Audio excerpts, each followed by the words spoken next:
I'm back on the Cotswold Canals. This area is changing so much every time I visit. Look at this lock is nearly ready.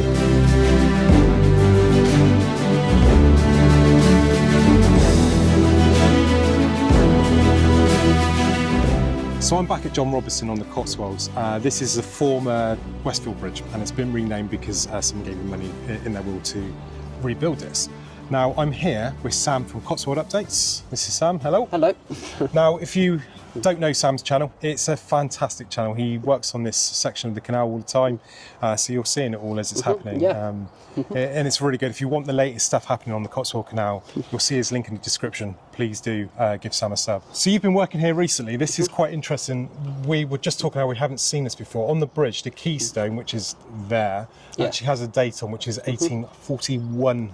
It looks like from here, which is quite interesting because this canal was built in 1779. Originally, the 79 one. So this bridge was actually built at a later date, and there's several stories about why. A lot of people say it's because there's a church just over there, and it was so ladies could walk to church.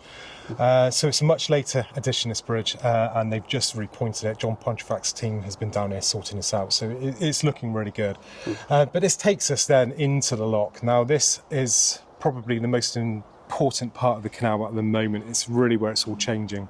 They're making great progress, aren't they? Yeah, it's like a new lock every time you're down here. Something's changed all the time.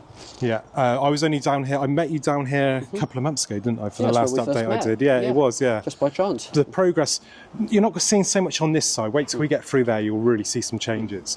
The first thing that's happening here is the coping stones. Now they are, you can see they're kind of all in here and up ahead here. They're not quite put in, and I want to show you something on these because when they're doing these coping stones, they're literally laying them. They're so big and heavy, you level them out with a kind of a loose course below, and then you backfill everything, and that will have your lime mortar in the gaps and stuff. You don't lay them onto a bed, you put them in and then backfill everything. They're just so heavy you can't work on them otherwise. And this up here is all changed. Probably about 2 years ago we were moving these with scaffold poles to try and get them down onto the lock. But it's really good to see this all happening, and the change up here is drastic. So onto the end of the lock, and you can see here where the paddle gear has started. Now Sam, when I was here last, this was just, none of this was here, none of this wall was here, and they were kind of concrete in the channeling, I believe, weren't they? So this has come on a huge amount. Now the paddle gear is, like I said, it's half built, so you've got the slot for it basically there, and there will be a paddle which will drop down into there, which will have the gear up on the top there, and that then goes into these wing walls that are being built at the moment. Now tell me a bit about these blocks. Right, so these blocks are a little special. So these are going to form the wing walls. So we've got one here and then one just on the other side, and they're curved. So at the end of a lock chamber, you need it to transition from a hard edge to a soft edge. And what these curved blocks do, and they're called porcupine blocks, because if you think with a porcupine, you've got the spindles, and then when you have another one, you put them on top and they interlock with each other like teeth, so you can stack them up as several different courses and you get a nice strong structural wall. So this will help. We're going to backfill this bit as well, and this will help retain the water, so it will allow the water to travel into the lock chamber smoothly without damaging the lock and maintaining the rigidity and stability. Yeah, because one of the major problems you get with wing walls on a canal is they're normally of brick and they get absolutely battered by boats coming through. And one of the biggest things that CRT have when they're doing budgets and stuff, they've got to keep rebuilding these wings. So they'll be restoring a lock, which might cost them £100,000–200,000 every year that they do them. And a big part of that is restoring these wing walls. So these being this kind of concrete block almost, which will fade down, and you won't, once it's had a bit of water and a bit of weathering and stuff, you're not really going to see it. They are going to be so much stronger and so much more robust for this canal. Yeah. And it's going to provide the strength that just other bricks can't. And because it can all be installed by volunteers, all of these brick layers, actually the whole lock, have been laid by volunteers as well. So it's a testament to their work as well. Yeah, it's incredible. It's incredible what volunteers can do, really. Yeah. You know, a lot of volunteers come down with little or no training. They might have worked in an office all their life. They've never sort of laid a brick in their life, and then come down. These things, you know, easily to teach people how to lay it. So it's another good thing. If you want to learn some tricks, come down and volunteer on a local canal restoration. Yeah, we're more than happy to help you, the more the merrier. Yeah. You can see on this lock here where the stop planks will go. Now, this is pretty high. I mean, I reckon it must be about 8 foot deep here at this point. And you've got a concrete base that goes down onto. So when you drop those stop planks on, you're sitting onto a nice layer there. And what you've also got here is a bar in the middle, just on the bottom, and that's there to strengthen them, because these are so wide, these locks. Those oak beams would just bend with the weight of the water from behind us. And the other advantage of having it slightly higher as well is the silt is more likely to settle in the sections on either side. You kind of create a bridge there for the posts to sit down on. So Sam, behind us you can see the digger. Now that was all, last time I was here it was all dug out. There was nothing there because there's this concrete, you can see this base down here behind me. Yeah. Now that carries 3 pipes, isn't it, underneath? Yeah, so just where we're standing beneath us now, and behind this wall there runs a brook.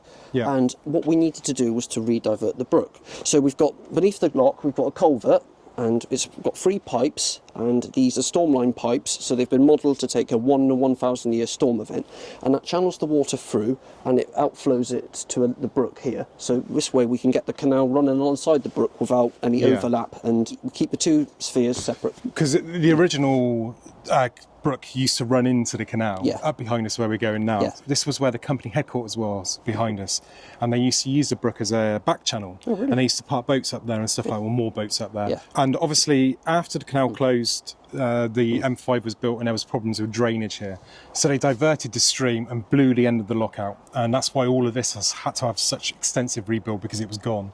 So this pipe that's put below here basically allows the lock to be built back on top of it without mixing the water into the canal, which then becomes an environmental agency thing, because you've got to have abstractions and all of that. Perfect. Yeah, and it keeps the and allows fish and other animals to pass through as well. And the other interesting thing you said about it, you can see in the water there's loads of like local rock put in place and stuff. So it's just rock, we put it in the water, and with water, so I'm sure if there's any hydrologists they'll correct me, but water, the way it flows, you have laminar flow, and it's different layers of water, and what we want to break that up, because obviously if you think we're slanted down, the water's going to be coming at quite a fast speed, so we want to break that up so it can immediately more flow into the bank. Yeah, and it stops erosion of the bank. Yeah, so we put the rocks in, which is I think called rick-rack, and then it breaks all these flows up and it outflows it, and you get a nice slower stream at the end. So this is where the real action's happening now. This has all been going on in the past few months whilst I haven't been here.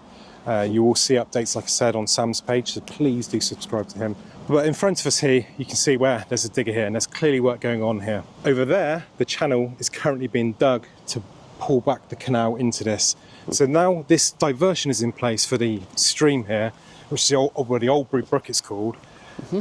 This is going to be legato blocks next to Sam. This is where the bank of the canal is going to go up to. And this is what we mean by the sort of stones in there. And this allows a nice natural bank back into the stream before it goes into the culvert. And then this here will be the canal. One really cool thing they've got here, and you're going to have a go on this soon, aren't you?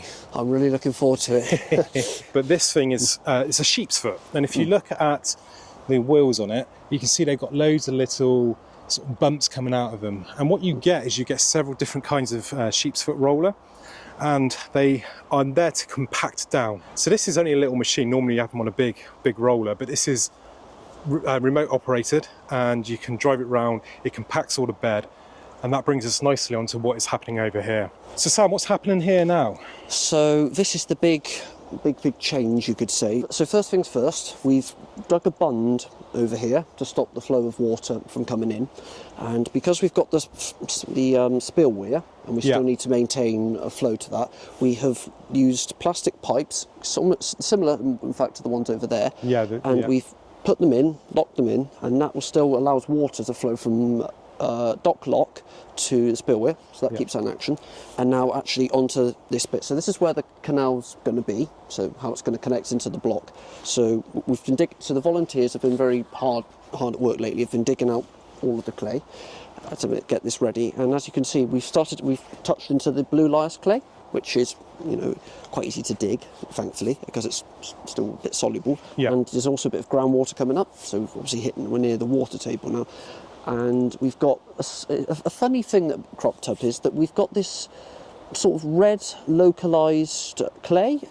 We think obviously by the colour it's iron, but we're not sure if it's something that's been put in the ground like long before, or if it's just its own seam. So that, I think, it's going to have to be looked at before more stuff can go on. But in the meanwhile, all of this clay is going to continue to be dug out, and we're going to dig out all of the clay that's connecting up to that line up there, and we're going to have one solid, we're going to connect this pound to the pound at John Robinson Lock. So you've got a big pile, you can probably see it Yes. just up and behind the tree there. Yeah. So that clay is quite an interesting story as well. It's local, isn't it? Yeah. Well, local is also there's a myriad of reasons why that clay is good. So it's similar to bentonite clay, and anybody who's made like a natural pond knows it's when you set bentonite clay and you puddle it down, it forms like a seal, like a really tight impermeable seal, and that means no water can get through, so it can hold its water. And blue lias is extremely similar to that. So in that field over there, we are currently, believe us, I think we're over what's known as the Blue Lias Group, which is like a massive deposit of lias clay that stretches, I think, across Wales and the southwest of England. And what's really good about it is that we can dig it up, because we own this big field. We've dug loads of it up, we've put it on the sides, let it dry out, and then using a contractor, we've transported it into a lorry, taken it up to the field, left it there, and then we take the clay and we're going to use it to line this particular section of the canal, and we're going to puddle it. So, well, puddle may not be the right word, but we take it up, break it, and then we paddle it down to form a layer, and then we let that harden, and then we're going to do that about 15 times to form like a nice impermeable seal. So it's a fantastic seal, it's a natural seal, Yep. and it is literally across the other side of the M5, it's less than 2 miles away. Yeah, probably. and you would not believe the fuel costs it saves as well. So we were just behind us there, and you can see the diggers kind of by the trees to the side there. This channel has kind of been profiled up to this point, and we're now in Dock Lock. Now Dock Lock is probably a little bit further along than John Robinson Lock, but is a bit slower progress. There's no massive rush when there's so much work going on down there. This lock was restored previously, I think it was in the 90s, wasn't it? So they just had little bits and pieces to do to it to kind of do it. Most of it was kind of pointing and sorting some coping stones out and stuff like that. But I just want to talk about one thing here. So you can see where the gates go in on the end here. If you come to this side, they've got what's called the coin, which goes down through there, which is kind of the curved bit. Now there's only a couple of inch difference between all the locks on this canal, on this side of the canal anyway, and they're putting modular gates in here now, aren't they? That's it, right, yes. If any of you have been to the 14 locks, I think near Newport. Yeah, so on the Mon and Brett Canal, Exactly, yeah. So we've basically nicked their idea, and we're going to adapt it wholesale for all the locks we've got here. And what's so good about steel locks is that compared to timber, they have a lot longer lifespan, and also they're stronger and they last longer, and they're also cheaper because we can bulk produce them all in one go. As with wood, we'd have to get it, each one individually spec'd and cut, which I don't know how it's going to be a lot of money, but this way. Yeah, they're so big, the locks on here, aren't they? So, I mean, you're not talking a 7.5 foot wide lock. You're talking 15 foot free. Is a number off the top of my head. I mean, it's probably even deeper when you think how much water's in there as well. And the depth as well, yeah. So you've got to remember, this was carrying a boat called the Trow. So what you had is you had the Trow come from the River Severn, which was a seagoing vessel. It had sails on and everything, and it is in the logo for the Cotswold Canal Trust. So they would come up here, and they were big boats. They needed to come up. They would go up to a place called Brimscombe Port, where they would tranship their goods and take their goods onto Thames barges, which would then go up the other end of the canal, which was slightly narrower, through Sapperton Tunnel, and go up to London. That's how they got the goods up there. So these locks are big, and they were put out to tender by the Canal Trust a couple of years ago, and they had no responses. Unfortunately, COVID killed off some of the actual lock gate builders. So you're kind of in a stuck. But there were a couple of, there was two Richards, Richard Dommett and Richard, I want to say Jones. I can't remember his name. Designed these modular locks, and on the Mon and Breck, they actually altered every single lock to suit their gates. So the cost of having individual gates made, as you're saying, isn't there, because they're all made to suit and you alter the lock. So on this canal, what they can do is they can edit the coins. So you literally put a liner in the coin, and that's where the gate sits into, the round part of the gate sits into, and that is enough to edit these to make them the right size for these gates that they're having specially made for every single lock. So no design process in it. Once you've got one, you've got them all. You just need to make individual liners as such, and then you backfill them with something that sticks them to the edge of the lock. So you're going to save a fortune in the long run. Plus, you're not replacing them every 20 to 30 years. They will last. Estimates range between about 75 and 300 years. No one really knows quite yet how they're doing them. The Cotswolds are doing them slightly different, aren't they? Because they're painting them. Yeah. So they're cheaper to make, and then you just need to touch them up as you go. And the volunteers can paint them themselves. Yeah. You don't need a specialist contractor. Yeah. And that's another advantage of these gates as well. They're volunteer friendly. Like Yeah, exactly that. Yeah, exactly that. And that's the way you want it to be, because this is all privately owned. Canal and River Trust won't take this canal on, I doubt, once this is done. They don't want to take on restorations at the moment. They've got enough to deal with the funding issues on the network. So to actually take on more canals is not a good idea for them. So you need to have a project that is manageable after the canal is opened by volunteers, and the Cotswold Canal Trusts are doing a cracking job at doing that. So really good progress here on the canal. I want to say thanks to Sam for being my tour today. His knowledge of construction on these things is absolutely phenomenal. So get on his page and give him a subscribe. I just want to say it pales in comparison to yours. You know a lot more about what's going on. He's here every day, you know what I mean? Well, every week. So thank you. But yeah. And also the Cotswold Canal Trust, they could do with your membership. This is a huge project just starting. This is the start of the missing mile, which is a multi-million pound, tens of million pound project to connect this to the network. This is going to be over the next few years, and we give progress updates as we go on stuff that's going to happen further down. But this is the bit that was watered last year. It's a bit lower than it should be at the moment because they're working on here, but this is going to look fantastic. Look at that, the canal running back right to Pipe Bridge and Lock just behind us now. And it's going to, you know, just as it was in the early 1800s at its operational height, there will finally be boaters traversing this length of the canal. It's going to look great, isn't it? Yeah, it's going to be brilliant when it's done. Anyway, thanks for watching. I hope you enjoyed this. Have a great day. Ta-da.